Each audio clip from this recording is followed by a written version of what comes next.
राधे राधे प्रिय भक्तों, जय श्री कृष्णा। जैसा कि मैंने पिछली वीडियो में बताया कि आज मैं आपको एक ऐसी बात बताने वाला हूं जिसको जानकर आप वाकई में हैरान रह जाने वाले हैं। गीतांजलि, जिसकी शादी के करीब 15 साल गुजर गए, लेकिन अभी तक वो मां नहीं बन पाई है। वो लगातार डॉक्टरों के चक्कर काट काट कर थक गई है। अपना और अपने पति के बार बार चेकअप करा चुकी है, कोई दिक्कत नहीं है, लेकिन उसको कोई औलाद की प्राप्ति नहीं हो पा रही है। अचानक से उसके पास एक फ़ोन आता है। उसकी सहेली उसको एक तांत्रिक के बारे में बताती है। तांत्रिक बड़ा ही नामी, और जब वह तांत्रिक के पास जाती है तो तांत्रिक उस गीतांजलि के ऊपर ऐसी ऐसी प्रक्रियाओं को अंजाम देता है कि जिसने भी इस बात को जाना उनके पैरों तले जमीन खिसक गई। दरअसल वो तांत्रिक अपने भूतों से बहुत सारे काम करवाता था उस गीतांजलि के साथ। जानेंगे आप? देखिए इस पूरी वीडियो को। दोस्तों, मैं आज आपको लेकर चलता हूँ मध्य प्रदेश के ग्वालियर में। ग्वालियर के अंतर्गत आने वाला एक गांव, जहां पर गीतांजलि और उनके पति सुमित, जिनकी शादी को अभी 15 साल हो गए, लेकिन गीतांजलि की अभी तक कोई संतान नहीं हुई है। उनका पति सुमित, जो कि एक कंपनी में अच्छे पद पर तैनात हैं, गीतांजलि भी अच्छी पढ़ी लिखी है, लेकिन अभी तक उनकी कोई औलाद नहीं हुई है। डॉक्टरों के लगातार चक्कर काट रहे हैं। डॉक्टर कभी ये कमी, कभी वो कमी, अभी ये टेस्ट करवाना है, कभी वो टेस्ट कराना है। यहाँ तक कि वो लोग आईवीएफ की टेक्नोलॉजी के समर्थन में आए और आईवीएफ के तहत उन्होंने अपना इस प्रक्रिया को करवाना पसंद किया, लेकिन करीब 4 लाख रुपए खर्चा करने के बाद भी उनको जब इस प्रकार की कोई भी खुशखबरी नहीं मिली तो वो बिल्कुल टूट गए, परेशान हो गए और बार बार रोने लगे, शायद कोई उनकी यह बात मान ले। दोस्तों, हर जगह से परेशान वो गीतांजलि दुखी परेशान होती। बार बार उसका मन करता कि वह इस जीवन को जीकर क्या करे, वह अब इस शरीर को ही खत्म कर देगी। वो बार बार टूटती। उसका पति सुमित उसको समझाता और उससे कहता कि तुम परेशान क्यों होती हो गीतांजलि, इतने अनाथ आश्रम हैं, हम कहीं से किसी छोटे से नन्हे मुन्ने बच्चा या बच्ची को अडॉप्ट कर लेंगे, हम बड़े प्यार से उसका भरण पोषण करेंगे, तुम मेरी बात मान जाओ और हम ऐसा कर लेते हैं। तुम्हारी गोद हरी भरी हो ना हो, हमारे घर में कम से कम किलकारियाँ तो गूंजेंगी। लेकिन गीतांजलि हर बार मना कर देती और कहती कि सुमित, आप इस तरह की बात ना किया करो, तुम देखना मैं एक दिन माँ जरूर बनूंगी। इसी प्रकार से गीतांजलि बहुत सारी बातों को तो करती, सुमित भी बात सुनते, लेकिन वो लोग कामयाबी को नहीं पा रहे थे, टूट चुके थे। एक दिन गीतांजलि के पास उनकी दोस्त प्रिया का फ़ोन आता है। प्रिया उनसे कहती है कि हमने झांसी के अंदर एक बहुत बड़े तांत्रिक के बारे में सुना है, वो तांत्रिक बहुत पहुँचे हुए हैं और वो ऐसी ऐसी क्रियाएं करते हैं, उन्होंने करीब 200 महिलाओं को संतान सुख का लाभ दिया है। अब इतनी बात सुनते ही जो गीतांजलि है वो कहने लगती है, प्रिया मुझे भी उसका पता दे दो, मैं हर जगह तो धक्के खा चुकी हूँ, क्यों ना मैं उनके पास जाऊँ और अपनी समस्या जाकर कहूँ या रोऊँ, शायद वो हमारी इस परेशानी का हल निकाल दें। अब इतनी बात सुनते ही प्रिया उनसे कहती है कि मैंने व्हाट्सएप पे उनका पूरा एड्रेस सेंड कर दिया है, तुम वहाँ पर ज़रूर जाना। ऐसा कहकर गीतांजलि प्रिया का फ़ोन कट कर देती है। व्हाट्सएप पे उस तांत्रिक के बारे में जानकारी ले लेती है। जानकारी पढ़ने के बाद उसकी आंखों में एक अजीब सी चमक। शाम को जैसे ही सुमित आते हैं, सुमित को उसके बारे में बताती है और सुमित और गीतांजलि शनिवार के दिन उनके पास जाने की निश्चय कर लेते हैं। शनिवार के सुबह सुबह दोनों तैयार होते हैं और जाते हैं झांसी। झांसी जाने के बाद उन दोनों ने उस तांत्रिक, जिनका नाम रहीमुद्दीन था, उनके पास पहुँचे, रहीम से बात करी। जो रहीमुद्दीन है उससे बात करी। रहीम ने बताया, तुम परेशान क्यों होती हो, मेरा तो ये बाएं हाथ का खेल है, करीब 200 महिलाओं को इस प्रकार का सुख हम दे चुके हैं, आप परेशान मत होइए, लेकिन यहाँ पर मेरी एक फीस है, अब उस फीस के बारे में पूछा गया तो रहीम ने कहा कि करीब इसमें 75,000 रुपये लगेंगे, मुझे बहुत सारी बलि देनी पड़ेगी, बहुत सारी ऐसी प्रक्रिया बताई उनको कि उसमें लगभग इतना खर्चा आ जाएगा। रहीम ने सारी बातें करने के बाद उनसे पैसों की डिमांड करी।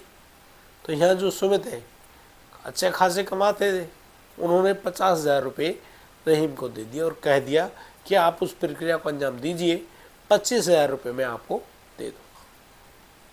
इतना कहने के बाद वो जो रहीम है वो कुछ जो धागे वागे होते हैं उनको पढ़ लिख कर उनको दे देते हैं। उधर वो जो महिला है गीतांजलि अपने पति के साथ झांसी से वापस आ जाती है ग्वालियर।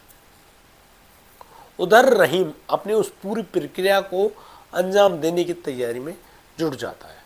जैसे ही गीतांजलि रात को अपने घर पहुंचती है, अब गीतांजलि तो आराम करने के लिए बिस्तर पर जाएगी। अचानक से गीतांजलि को कुछ ऐसा होता है कि वह अपने धीरे धीरे करके सारे कपड़े निकालने लगती है। सुमित बार बार अपनी पत्नी से कह रहा है कि तुम ऐसा क्यों कर रही हो, क्या हुआ है तुम्हें। तो गीतांजलि उनको कुछ भी जवाब सवाल कुछ भी नहीं कह पाती, शांत है बिल्कुल। अब सुमित थोड़ा सोचते हैं कि क्या हुआ है, क्यों परेशान है। तो अचानक से वो जब गीतांजलि को हाथ को पकड़ के उनको हिलाने की कोशिश करते हैं तो गीतांजलि की आंखें खुलती हैं। आंखें खुलते ही भाई इतना खौफनाक चेहरा दिखता है गीतांजलि का, आंखें मोटी मोटी। सुमित भी डर जाते हैं, उनका हाथ छोड़ देते हैं। और अब जो गीतांजलि है वो बिस्तर पर मौजूद है, लेकिन उसके साथ ऐसा लग रहा है जैसे कि कोई मतलब दिखाई तो नहीं दे रहा, वो उस महिला के साथ कुछ अनैतिक कार्य कर रहा है। अब इस पूरी प्रक्रिया को सुमित देख रहे हैं, लेकिन यहाँ हो क्या रहा है, बड़े परेशान। मतलब ऐसा लग रहा है कि कोई इनके शरीर के साथ खिलवाड़ कर रहा है और गीतांजलि कुछ कह ही नहीं पा रही है। और ऐसी प्रक्रिया को होते होते करीब 1 घंटा गुजर जाता है। सुमित इसी प्रकार से देखे जा रहे हैं कि आखिर यहाँ पर हो क्या रहा है। सुमित घबरा जाते हैं, वो फोन करते हैं उस रहीमुद्दीन के पास कि ऐसे ऐसे बात है, ये उनकी पत्नी गीतांजलि बहुत ज़्यादा परेशान और कुछ हो रहा है उसके साथ, बड़ी परेशान है। अब इस बात को सुनकर रहीम कहते हैं कि आप परेशान मत होइए, ये तो हमारी क्रिया है, इस क्रिया को होने दीजिए। और सुमित क्या कहते हैं, भाई पैसे भी दिए हैं आदमी ने, बहुत सारी बातें भी, और भाई इतनी बड़ी मन्नत। तो उन्होंने सोचा हो सकता है कोई क्रिया हो। और करीब 1 घंटे बाद जब गीतांजलि का शरीर शांत होता है तो गीतांजलि बड़ी मुश्किल से जागती है। वो कहती कि मैं निर्वस्त्र कैसे, अरे मेरे कपड़े कहाँ गए। वो चुन चुन के अपने कपड़ों को इकट्ठा करती है, पहनती है और फिर अपने पति से ही पूछती है कि क्या हुआ था मुझे, मैं बिस्तर में क्या कर रही हूँ, आज का खाना कहाँ है, भाई हमको खाना भी तो खाना चाहिए। अब इन बातों को सोच सोच कर सुमित बड़ा परेशान, वो कहे तो क्या कहे, वो अपनी पत्नी को कुछ नहीं बताते। दोस्तों अगली रात पूरी रात गीतांजलि खूब अच्छे ढंग से सोई। अगली रात गीतांजलि के साथ फिर ऐसा ही होता है। ऐसा होते होते करीब 6 दिन गुजर जाते हैं और 6 दिन में गीतांजलि के साथ क्या हो रहा है किसी को मालूम ही नहीं चलता। लेकिन गीतांजलि बिल्कुल टूट चुकी थी, थक चुकी थी, परेशान हो गई थी। उसके शरीर पे, उसके चेहरे पर वो थकावट, वो काले घेरे साफ दिखाई देने लगे। जहाँ एक और गीतांजलि एक निहायत ही सुंदर महिला थी, आज वो बदसूरत से बदसूरत होती जा रही है। जो सुमित है बहुत ज़्यादा परेशान होते हैं और वो ठान लेते हैं कि वो जरूर उस रहीम के पास जाएंगे। जैसे वो रहीम के पास जाते हैं, रहीम उनसे कहते हैं कि तुम्हें तुम्हारी पत्नी गीतांजलि को 1 रात के लिए झांसी छोड़ना पड़ेगा उनके पास। यहाँ पर वो उसके साथ ऐसी प्रक्रिया करेंगे जिससे कि वो 100% गर्भधारण कर ही लेंगी। अब इतनी बात को सुनते हुए उस लड़के जो सुमित है उसको इतना बुरा लगता है कि वो बहुत ही बुरी तरह से गलत बातें बोलने लगता है उस रहीम को और कहने लगता है कि तुमने मेरी पत्नी को समझ क्या लिया, तुम उसके साथ इतना बुरा काम कराते हो, तुम्हें शर्म नहीं आती, तुम भोले भाले लोगों को उनकी मजबूरी में ऐसा ठगते हो, तुम्हें बिल्कुल शर्म नहीं आती। और ऊपर से मुझसे पैसे भी लिए, पैसे भी हम ही दें, शरीर भी हम ही भुगतने के लिए दें, तो आखिर इंसानियत कहाँ रह गई है? तुम लोग घिनौने लोग हो। लेकिन इन सभी बातों को करने के बाद सुमित जब वापस ग्वालियर लौटते हैं तो यहाँ पर अब तो उसकी जो पत्नी गीतांजलि है उसके साथ वही प्रक्रिया होती कि कोई आता, कोई मतलब भूत उनके साथ ऐसी क्रियाएं करता और चला जाता। सुमित खासे परेशान हुए।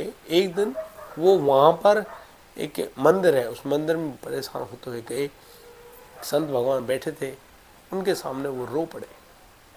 रोए, उन्होंने अपने हृदय की बात कह निकाली। उन्होंने कहा कि भगवान हम बड़े परेशान हैं, औलाद तो है ही नहीं, पर हम जब से झांसी गए हैं उसकी पत्नी के साथ ऐसा होता है जैसे कोई आदमी उसके साथ खेल रहा हो, लेकिन कोई आदमी है क्या नहीं है हमें दिखाई नहीं पड़ता। अब सुमित की बात को सुनकर वो संत भगवान समझ जाते हैं कि आखिर यहाँ पर क्या चीज़ चल रही है। वो संत भगवान उनसे कहते हैं कि क्यों भाई, क्या उस आदमी ने तुम लोगों को कुछ दिया था क्या, खाने के लिए, पीने के लिए, पहनने के लिए या बांधने के लिए? तो अचानक से सुमित की दिमाग की बत्ती जल जाती है। वो कहते हैं हाँ जी, एक धागा दिया था काले रंग का, वो मेरी पत्नी ने अपने हाथ में बांधा हुआ है। संत भगवान तुरंत सुमित से कहते हैं कि बेटा एक काम करो, मंदिर से गंगा जल ले जाओ, पहले तो उस धागे को वहाँ से काटना और उसको गंगा जल में डालना। दो बातें होंगी, या तो वो बिल्कुल सामान्य उसमें डूब जाएगा, या फिर वो गंगा जल में धूम धूम कर जलेगा और इस गंगा जल में से कुछ बूंदें अलग कर लेना, कुछ जल अलग कर लेना और अपनी पत्नी को पिला देना। संत भगवान की ऐसी बात को सुनने के बाद सुमित जो है उस गंगा जल को वहाँ से ले जाते हैं और सीधे अपने घर पहुँचते हैं। वो देखते हैं कि उनकी जो पत्नी है वो सोफे पर बैठी है, लेकिन उसकी जो लटा है यानी बाल है वो आगे की तरफ झुके हुए हैं। सुमित परेशान होते हैं और वो अपनी मौसी के पास फ़ोन करते हैं। अपनी मौसी को और मौसा को दोनों को बुलाते हैं घर और उनसे कहते हैं कि देखो गीतांजलि के साथ क्या होता है, आप भी देखो। आप कह रहे थे ना ये बड़ी परेशान रहती है, तो मैं आपको बता दूं ये ऐसे परेशान रहती है। अब इन सब बातों को कहने के बाद जैसे ही सुमित अपनी पत्नी गीतांजलि के पास जाते हैं, गीतांजलि झटके में उनका हाथ दूर कर देती है और कहने लगती है, उसकी आवाज़ दो तरीके हो गई है कि तू मुझसे छुटकारा पाना चाहता है, चल आज मैं तेरा ही पीछा काट देती हूँ। इतना सुनते ही वो सुमित के ऊपर टूट पड़ी। उसकी पत्नी गीतांजलि उसको ऐसा करते देख उसके जो मौसा मौसी उन्होंने उस गीतांजलि को पकड़ लिया और इतने में ही सुमित बड़ी चतुराई से उस गीतांजलि के हाथ में जो बंधा हुआ काला धागा है उसको काट देते। काटने के बाद अब अचानक से गीतांजलि शांत हो जाती है, लेकिन सुमित के दिमाग में तो वही बात चल रही थी। सुमित अब अलग बर्तन में थोड़ा सा गंगा जल लेते हैं और उस काले धागे को जैसे उसके अंदर डालते हैं, काले धागे में गंगा जल से आग लग जाती है और धुआं धुआं कर जलने लगता है। बड़ी गंदी बदबू, ऐसे जैसे कुछ अभक्ष्य पदार्थ जल रहा हो। बहुत गंदी बदबू हो पूरे घर में। उधर वो थोड़ा सा जल लेते हैं और अपनी पत्नी के मुख में डालते हैं, क्योंकि वो तो बेहोश हो गई थी। मौसा मौसी की सहायता से गीतांजलि के मुख में वो गंगा जल डाला जाता है और अब गीतांजलि बिल्कुल ठीक हो जाती, बिल्कुल सामान्य। उससे पूछा गया कि क्या हुआ, तो सबने मना कर दी, कुछ नहीं, बस मौसा जी आए, आराम से बैठो, बात करो, चाय बना के लाते हैं। और सुमित चाय वगैरह बना के लाते हैं और फिर उनको पिलाते हैं और सब कुछ शांत हो जाता है। अब इस बात से सुमित बड़े प्रभावित हुए। वो उस रात तो अपनी पत्नी के पास रुकते हैं, लेकिन दूसरे दिन ड्यूटी ना जाकर सीधे उन संत भगवान के उस मंदिर में पहुंचते हैं। संत भगवान से कहते हैं कि भगवान आपने जो मुझसे रात कहा था मैंने वैसा ही किया और वह जो धागा था काला धुंधू कर जलने लगा। आपने बड़ी कृपा करी हम पर, लेकिन भगवान हमारी इस समस्या से छुटकारा दिलाने के लिए आपका बहुत बहुत धन्यवाद। हाथ जोड़कर सुमित ने उनको प्रणाम किया, झुककर बिल्कुल डोक लगाई, साष्टांग प्रणाम किया और फिर उनके सामने रोते हुए कहने लगे कि प्रभु थोड़ी सी कृपा कर दो, हमें जो औलाद है उसका सुख दे दो। अब जो संत भगवान है उन्होंने अपने जो शिष्य थे उनसे बोला कि जाओ और मंदिर में जो सफ़ेद आग है उसकी जड़ निकाल कर लाओ। करीब 1 इंच लंबी जब जड़ उनके सामने आई सफ़ेद आग की, उसको उन्होंने विधि बताई कि कैसे कैसे इसको बांधना और अपनी पत्नी को बांधना है कमर पर।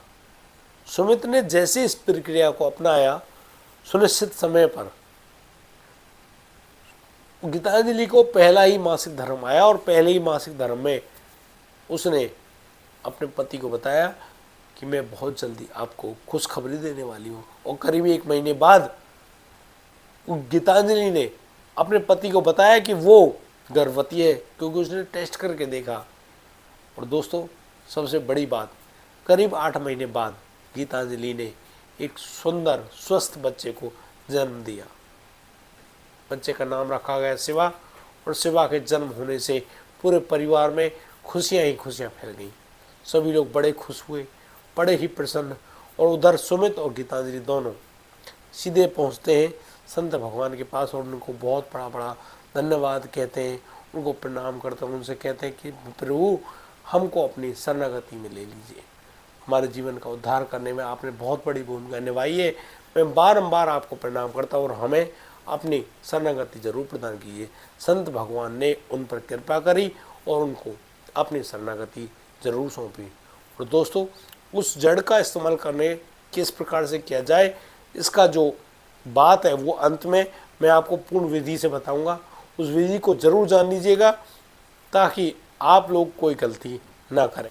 जो भी महिलाएं या पुरुष अभी निसंतान है, संतान सुख का कोई भी उनको लाभ नहीं मिला है, हर जगह किसी भी दर पर ठोकर खा रहे हैं, किसी तांत्रिक के पास जा रहे हैं, किसी डॉक्टर के पास जा रहे हैं और अभी तक उनको कामयाबी नहीं मिली है, तो मैं उन लोगों को छोटा सा टोटका बताने वाला हूँ। कभी आपने सफ़ेद आग के पौधे का नाम सुना है? ये मैं आपको फोटो दे रहा हूँ, इसमें देख लीजिए सफ़ेद आग और उसके फूल कैसे होते हैं।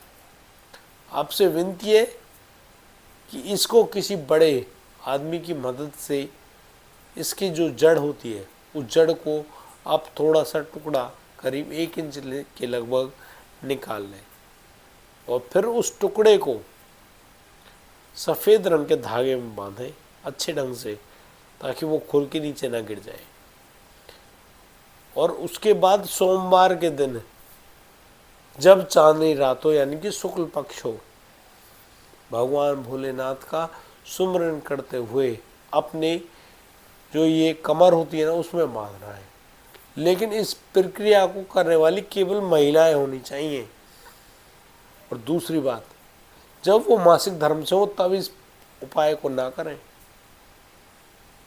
तीसरी बात, यदि वो जड़ आपकी कमर में बंधी हुई है और आपको मासिक धर्म आता है तो पहले और दूसरे दिन अपने पति से यदि आपसे होता है तो आप उनके साथ संसर्ग कीजिए, उनके साथ आराम से अपनी जो प्रक्रिया है वो कीजिए। और ऐसा यदि आप कर लेते हैं तो फिर आपको बहुत जल्द ही खुशखबरी मिलेगी। ये मेरा दावा ही नहीं वादा भी है।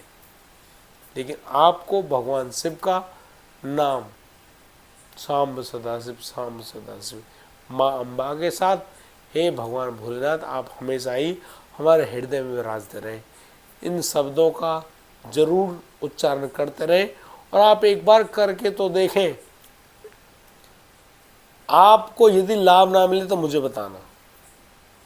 बड़ा ही गजब का टोटका, लेकिन सबसे बड़ी सावधानी, जब आप मासिक धर्म से हों तब उस समय ये उपाय आपको नहीं करना है।